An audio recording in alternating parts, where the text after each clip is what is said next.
बिस्मिल्लाहिर्रहमानिर्रहीम। अस्सलाम वालेकुम स्टूडेंट्स। एक्सरसाइज 1.2 में हमने फंक्शन की लिमिट को कैलकुलेट करने के कुछ इनडायरेक्ट मेथड सीखे। एक्सरसाइज 1.3 में हम कुछ इंपॉर्टेंट लिमिट्स को डिस्कस करेंगे, जिसमें पहली हमारे पास लिमिट है function sine theta divided by theta when theta approaches 0 equals 1। आपको फंक्शन को देख के अंदाजा हो रहा होगा कि अब हम ट्रिग्नोमेट्रिक फंक्शंस की लिमिट को डिस्कस करने जा रहे हैं। ये रिजल्ट जो है sine theta divided by theta theta approaches 0 equals 1 कैसे है, इसका प्रूफ मैं आपको नेक्स्ट लेक्चर्स में इंशाल्लाह बताऊंगी। अभी हमने ये डिस्कस करना है कि ये क्या चीज़ है। अगर आप इसको देखें, मैंने यहाँ एक चीज़ एडिशनल लिखी हुई है, where theta is in radians. ये जो थीटा है, आपको पता ही है कि जितने ट्रिग्नोमेट्रिक रेशोज हैं उनके साथ उनका एंगल होता है। ये जो एंगल है, हमने फर्स्ट ईयर में पढ़ा हुआ है कि एंगल को मेजर करने के दो तरीके हैं। एक हम रेडियंस में मेजर करते हैं, दूसरा हम डिग्रीज में मेजर करते हैं। यहाँ पे लिखा हुआ है कि एंगल जो है उसको रेडियंस में होना चाहिए। अब फॉर एग्जांपल आपके क्वेश्चन में आ जाता है इन डिग्रीज। डिग्री में होने की पहचान ये होगी कि जो भी एंगल है उसके ऊपर डिग्री का साइन होगा। अगर डिग्री का साइन नहीं है, इट मीन्स कि वो रेडियंस में। अब अगर ये डिग्री का साइन आ जाता है तो आप इसको रेडियंस में कैसे कन्वर्ट करेंगे, वो आपने पढ़ा हुआ है। पाई बाय 180 के साथ मल्टीप्लाई करेंगे, ये रेडियंस में कन्वर्ट हो जाएगा, तो ये इतना प्रॉब्लम नहीं है। अब आप देखिए कि ये रिजल्ट क्या है। एक तो ये हो गया कि थीटा रेडियंस में होना चाहिए। ये यहाँ पे लिखा हुआ है साइन। अब 6 ट्रिग्नोमेट्रिक रेशोज हैं और यहाँ पर मैं सिर्फ साइन की बात कर रही हूँ। मैंने कॉस नहीं लिखा, कॉट नहीं लिखा, सीकेंड नहीं लिखा या कोई भी और रेशो नहीं लिखी, बल्कि साइन लिखा हुआ है।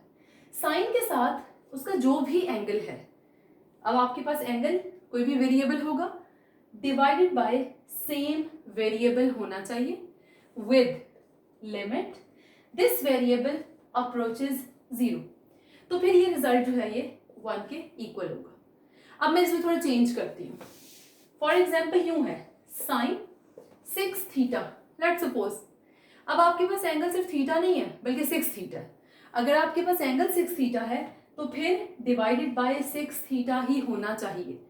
और फिर लिमिट क्या होनी चाहिए, ये जो वेरिएबल है, देखिए अगर थीटा 0 को अप्रोच कर रहा है तो 6 थीटा, जब आप इसको 6 से मल्टीप्लाई करेंगे 6 थीटा, तो ये भी 6 से मल्टीप्लाई होगा। 6 इंटू 0 0 होता है, तो 6 थीटा भी 0 को अप्रोच करेगा।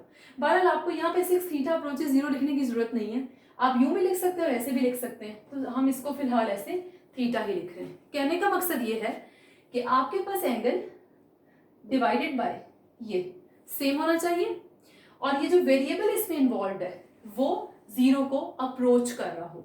अगर ऐसा है तो इसका रिजल्ट क्या होगा, 1। यानी रिजल्ट में ऐसा नहीं है कि अगर एंगल में 6 लिखा हुआ है तो रिजल्ट में भी 6 आ जाएगा, ऐसा नहीं है। रिजल्ट इसका 1 ही आएगा।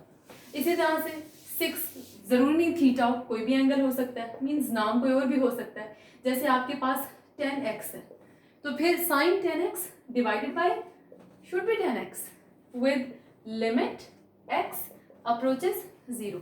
इस बात का ख्याल रखना है कि ये अप्रोचेस 0 होना चाहिए, ठीक है। तो ये इक्वल टू 1 होगा।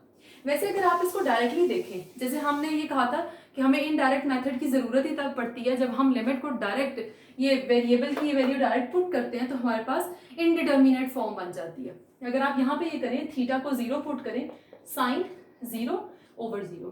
अब साइन 0 क्या होता है, 0 डिवाइडेड बाय 0, सो ये 0 बाय 0 फॉर्म है। Basically direct substitution 0 by 0 form दे रही है। तो ये रिजल्ट 1 कैसे आया, जैसे मैंने आपसे कहा कि इसका प्रूफ मैं आपको नेक्स्ट लेक्चर्स में बताऊंगी। हमने भी सिर्फ ये करना है कि अपने क्वेश्चंस में इस रिजल्ट को यूज करते हुए लिमिट्स को कैलकुलेट करना है। So let me start exercise 1.3।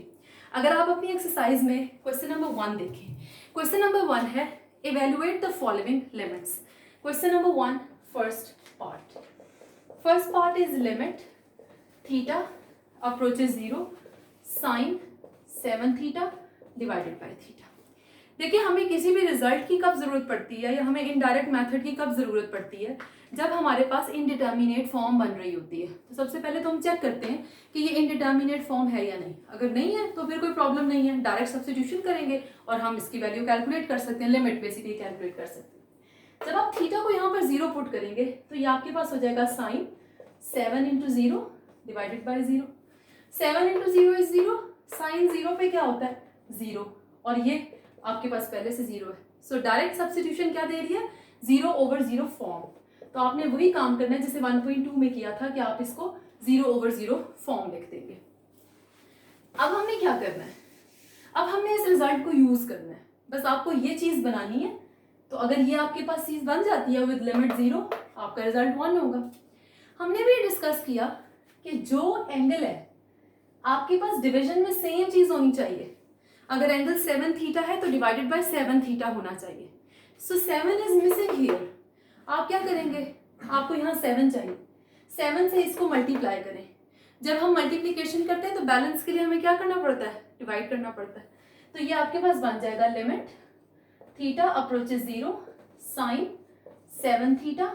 अब हमें इसके साथ 7 चाहिए, मैंने 7 यहाँ खुद से लिखा है। अगर आप अपने फंक्शन को देखें तो आप बेसिकली 7 से डिवाइड कर रहे हैं, तो बैलेंस के लिए आपको क्या करना पड़ेगा, 7 के साथ मल्टीप्लाई करना पड़ेगा। अब हमने जब एक्सरसाइज 1.2 में क्वेश्चन नंबर 1 किया और हमने थ्योरम्स यूज करते हुए लिमिट को कैलकुलेट किया था, तो वहां हमने देखा था कि कांस्टेंट की लिमिट वो कांस्टेंट ही होती है। इन अदर वर्ड्स आप ही कह सकते हैं कि कांस्टेंट जो है उसको आप बाहर लिख सकते हैं with limit theta approaches 0 sine 7 theta divided by 7 theta हो जाएगा। कांस्टेंट आपके पास है, आपको कैसे पता चला कांस्टेंट, वैसे तो काउंटिंग कांस्टेंट होती है, प्लस अगर यहाँ पे थीटा है और यहाँ पे एक्स लिखा हुआ होता तो एक्स भी कांस्टेंट कंसिडर होता विद रिस्पेक्ट टू दिस। यानी अभी आपने फिलहाल वेरिएबल सिर्फ उसे कहना है जिसकी लिमिट आपको गिवन है। सो थीटा अप्रोचेस 0, थीटा के अलावा इसके अंदर अगर कुछ होगा एक्स वाई जेड होगा, काउंटिंग तो होती ही कांस्टेंट है, तो सब कुछ कांस्टेंट कंसिडर होगा with respect to theta. So constant को आपने, कांस्टेंट की लिमिट वही कांस्टेंट होती है, इन अदर वर्ड्स कांस्टेंट को बाहर निकाल दें।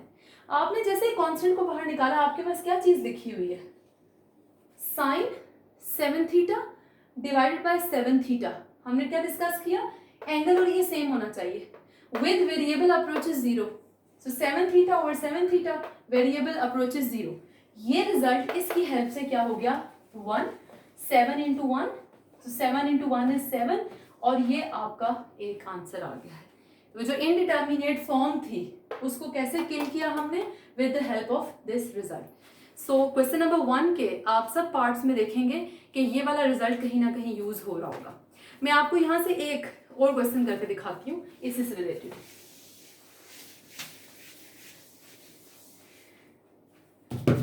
लाइक आपके पास थर्ड पार्ट है, थर्ड पार्ट हमारे पास है limit x approaches 0 tan x divided by x।